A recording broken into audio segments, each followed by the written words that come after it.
Assalamualaikum warahmatullahi wabarakatuh. Berjumpa kembali dengan saya, Erlin Mulyawati, calon guru penggerak Angkatan 10 dari SMP Negeri 1 Bulakamba, Kabupaten Brebes. Video ini adalah koneksi antar materi modul 2.1 pembelajaran berdiferensiasi. Pembelajaran berdiferensiasi adalah usaha guru dalam menyesuaikan proses pembelajaran di kelas untuk memenuhi kebutuhan belajar individu murid. Hal ini bisa juga dimaknai bahwa pembelajaran berdiferensiasi adalah pembelajaran untuk mendukung semua murid di kelas kita. Agar dapat melakukan pembelajaran berdiferensiasi di kelas, guru harus terlebih dahulu memahami tujuan pembelajaran. Selanjutnya, mengetahui dan merespon kebutuhan dasar murid. Menciptakan lingkungan belajar yang mengundang murid belajar. Melakukan manajemen kelas yang efektif. Dan melakukan penilaian berkelanjutan. Berkaitan dengan kebutuhan belajar murid, guru harus memahami 3 aspek berikut. Yang pertama, kesiapan belajar murid. Kesiapan belajar mengharuskan guru untuk menilai pengetahuan awal dan menentukan apa yang telah murid ketahui dan di mana murid berada. Yang kedua, minat murid. Minat setiap anak pasti berbeda-beda.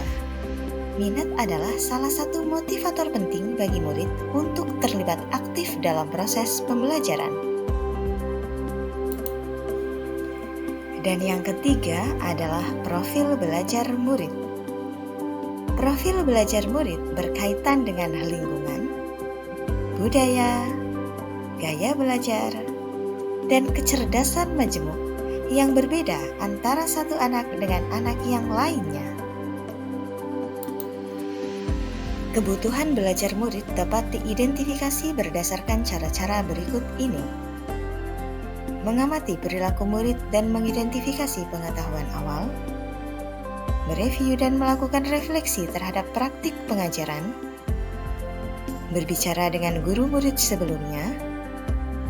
Membaca rapor murid di kelas sebelumnya. Atau bisa juga dengan menggunakan berbagai penilaian diagnostik dan formatif.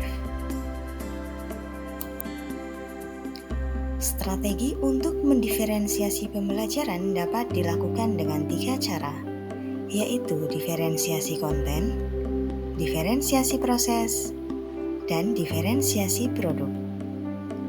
Guru dapat memilih salah satu atau kombinasi dari ketiganya.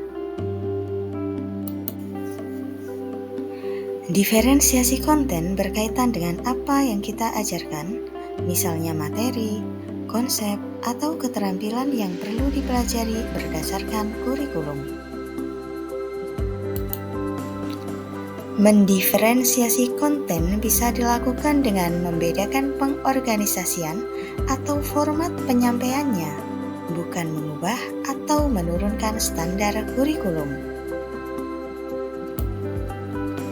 Diferensiasi proses berupa kegiatan yang memungkinkan murid berlatih dan memahami konten dengan cara membedakan proses yang harus dijalani oleh murid.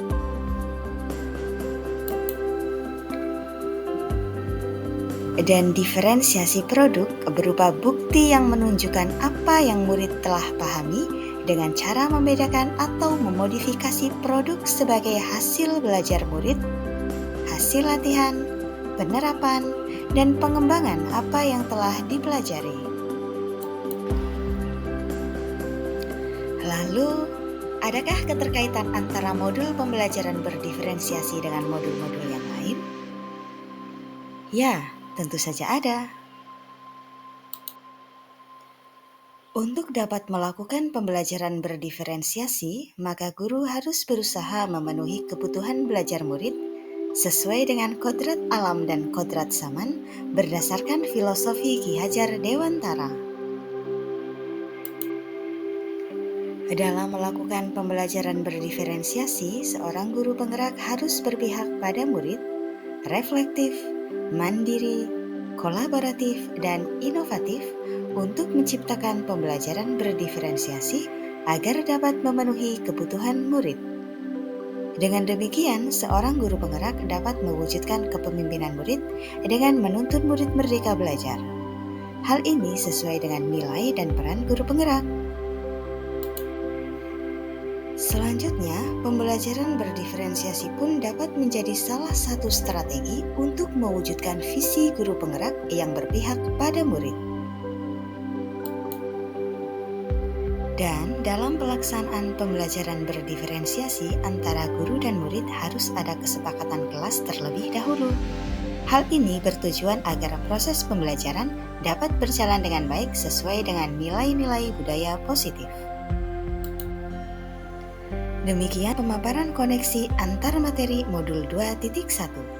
Terima kasih. Wassalamualaikum warahmatullahi wabarakatuh.